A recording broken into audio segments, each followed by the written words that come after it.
మనం కూడా లోపాముద్రార్చిత అనే నామాన్ని స్మరిస్తూ ఉన్నామనుకోండి, అమ్మవారు ఎంతో ఆనందించి మనకి సౌందర్యాన్ని ప్రసాదిస్తుంది. స్త్రీ పురుషులకి ఇద్దరికీ సౌందర్యం కావాలి కదా!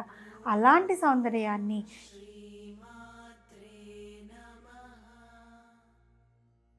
శ్రీమాత్రే నమః.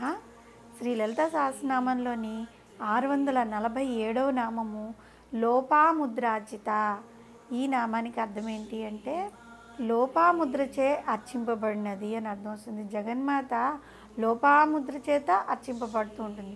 ఈ నామము గురించి పూర్తి వివరణ మనం తెలుసుకునే ముందు అసలు ఈ లోపాముద్ర అంటే ఎవరు, ఆమె యొక్క అంటే తన యొక్క గుణగణాలను లక్షణాలను వివరించే రహస్యనామాలైన లలితా సహస్రనామంలో జగదీశ్వరి లోపాముద్రకు స్థానం కల్పించడంలో గల ఉద్దేశం ఏంటి అన్న విషయాన్ని మనం ముందు తెలుసుకోవాలి. మన పురాణాలు శాస్త్రాలు స్త్రీలకి అత్యున్నత స్థానాన్ని కల్పించాయన్నమాట. సీత, సావిత్రి, అనసూయ, అహల్య ఇలాంటి అనేక మందిని మనము పతివ్రత శిరోమణులుగా ఆరాధిస్తుంటాం కదా. అటువంటి పతివ్రత శిరోమణులలో కూడా మాణిక్యంగా ఎన్నదగిన మహాపతివ్రత లోపాముద్ర. ఆమె మహర్షి అయిన అగస్త్యుని ధర్మపత్ని అన్నమాట.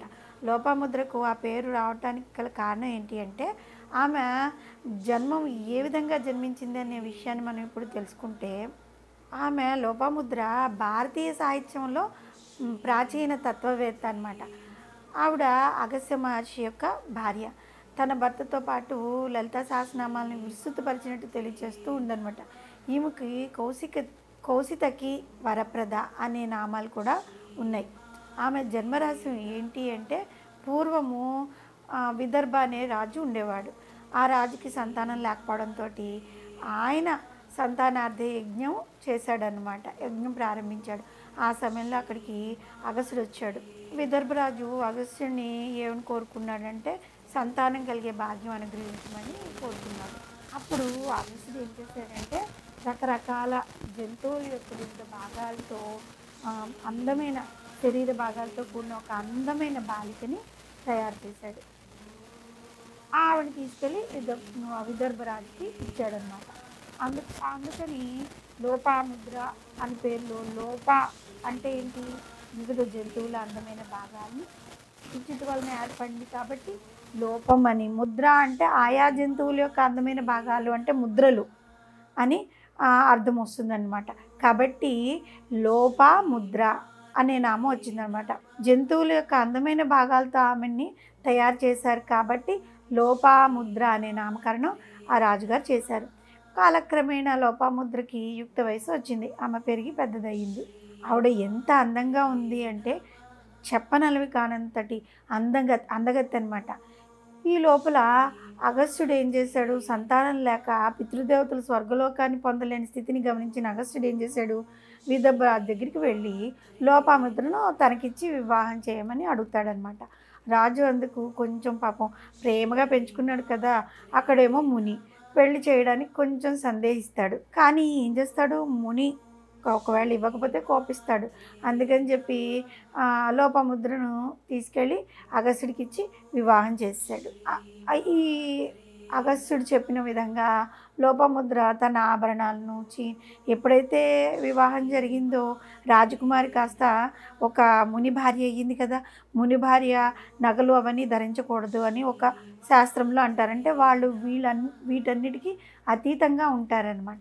కాబట్టి ఆవిడ ఏం చేసింది, ఈ చీతాంబరాలన్నీ వదిలేసి నారచీరలు ధరించి ఆభరణాలన్నీ వదిలేసి మామూలు ఒక ముని భార్యగా తయారైపోయింది. అగస్త్యముని తన భర్తతో కలిసి ఆశ్రమవాసానికి బయలుదేరిందనమాట.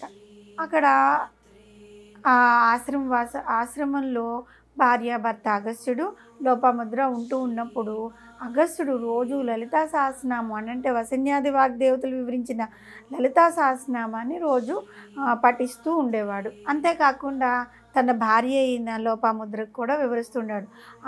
ఆ లోపాముద్ర ఏం చేసేది, కేవలం అది విని ఊరుకోకుండా జగన్మాత యొక్క పంచదశాక్షరి మంత్రాన్ని ఎంతో నిష్ఠతో ఆరాధించి ఆ విధంగా ఆరాధించిన చంద్ర, కుబేర మరి 12 మందిలో ఏకైక మహిళగా పరమేశ్వరి అనుగ్రహాన్ని ఈ లోపాముద్ర పొందిందనమాట.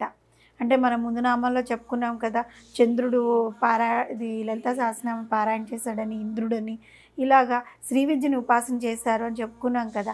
అదేవిధంగా లోపాముద్ర కూడా ఈ లలితా సహస్రనామాన్ని అగస్త్యుని ద్వారా విని ఆవిడ కూడా పారాయణ చేయడం మొదలెట్టింది. శ్రీ విద్యా ఉపాసనలో లోపాముద్ర విద్య అత్యంత ప్రాముఖ్యాన్ని పొందిందనమాట. బీజాక్షరాలు అత్యంత రహస్యం అవడం వల్ల లోపాముద్ర ఆ విద్యలోని బీజాక్షరాలను ఎక్కడ ప్రస్తావించలేదన్నమాట. చాలా రహస్యంగా ఉంచి ఆ లోపాముద్ర ఈ లలిత శాసనాన్ని పఠించడం మొదలెట్టింది. అంతేకాదు బయట శాస్త్రాల్లో కూడా లోపాముద్ర యొక్క స్త్రీ విద్యని, అందులో బీజాక్షరాన్ని ఎవరు ప్రస్తావించలేదు ఏ పురాణాల్లో కూడాను. ఈ బ్రహ్మాండమును సృష్టించడం, ఈ బ్రహ్మాండాన్ని మొత్తాన్ని సృష్టించడం, వాటిని పెంచడం, పోషించడం, మళ్ళీ లయించడం, ఇవన్నీ ఏమిటైంది, లలిత అమ్మవారికి ఒక లీలా విలాసంగా అయిపోయింది అనమాట. ఇది ఆవిడకి ఒక ఆటలాగా అయింది అమ్మవారికి. కేవలం తన ఇచ్చా మాత్రాన్నే అనేక బ్రహ్మాండాలను అమ్మవారు సృష్టించి తిరిగి మళ్ళీ తనలోనే లయం చేసుకోవడము, ఇదంతా అమ్మవారికి ఒక ఏంటంటే మనం ముందు నామాలో చెప్పుకున్నాం కదా, అమ్మవారికి ఏం తోచట్లేదు. ఒక్కసారి శివుణ్ణి క్రీగంట చూసింది, చూడగానే బ్రహ్మాండాలు ఇవన్నీ సృష్టింపబడ్డాయి. అందులో ఆ పిల్లల్ని వాళ్ళందరినీ చూస్తూ ఇవన్నీ మన చుట్టూ జరిగే ఇదంతా కూడా అమ్మవారికి ఒక లీలలాగా, ఒక ఆటలాగా జరుగుతోంది. ఈ కాలాలన్నీ అయిపోగానే మళ్ళీ లయమైపోతున్నాయి, మళ్ళీ అమ్మవారు సృష్టిస్తోంది. ఈ విధంగా ఒక లీలా విలాసంగా జరుగుతోంది. అటువంటి లీలా విలాసమూర్తిని పంచదశాక్షరి మంత్రంతో ఆది విద్యతో అర్చించి ఆ లోపాముద్ర తరించిందనమాట. అగ్రశ్రేణి ఉపాసకురాలైన లోపాముద్ర తన నామాన్ని స్వయంగా ఆ తల్లి నోటి వెంట పలికించుకుందంటే ఆమె ఎంత అదృష్టవంతురాలు. లోపాముద్ర యొక్క నామాన్ని స్మరిస్తేనే అమ్మవారు ఎంతో సంతోషిస్తారట. ఎందుకంటే అమ్మవారిని అంత ప్రసన్నురాలను చేసుకుంది ఆవిడ. సాధారణంగా మనము మంత్రోపదేశాన్ని గురువు వద్ద నుంచి తీసుకుంటూ ఉంటాం కదా, కానీ లోపాముద్ర ఏ గురువు నుండి ఏ మంత్రాన్ని తీసుకోలేదు. స్వయంగా గౌరీదేవిని ఆరాధిస్తే ఆ తల్లి ప్రసన్నురాలయ్యి లోపాముద్రకి మంత్రోపదేశం చేసిందనమాట. బ్రహ్మాండపురంలో జగన్మాత స్వయంగా ప్రత్యస్థ లోపాముద్రాఖ్య మాముపాస్తే అతిభక్తిత అంటే అగస్త్య మహర్షి యొక్క పత్ని నన్ను ఉపాసించింది కనుక ఆవిడ పేరున నా విద్యకు లోపాముద్రా విద్య అని నామకరణం చేస్తున్నాను అని పలికిందంట. అంటే సాక్షాత్తు లోపాముద్ర పేరుతోనే ఆ అమ్మవారి విద్య అన్నది ఒకటి సృష్టించింది అమ్మవారు. త్రిపుర సిద్ధాంతం కూడా ఇదే విషయాన్ని వివరించింది. మనం చెప్పుకున్న పతివ్రత శిరోమణుల్లో ఈ లోపాముద్ర కూడా మహాపతివ్రత అగస్త్య మహర్షి యొక్క ధర్మపత్రి.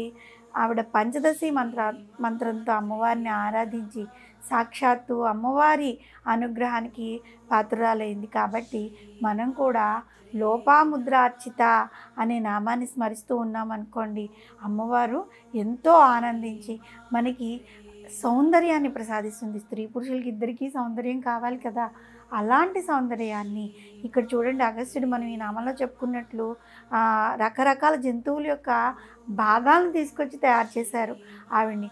అంటే మనం కొన్ని జంతువుల యొక్క భాగాలని చాలా అందంగా ఉన్నాయని చెప్పుకుంటాం. మనం ఉదాహరణ చెప్పుకోవాలంటే సింహము నడువు అంటారు, చేప కళ్ళు అంటారు, చేపల్లాంటి కళ్ళు అంటారు, ఇంకా జింకల్లాంటి కళ్ళు అంటారు.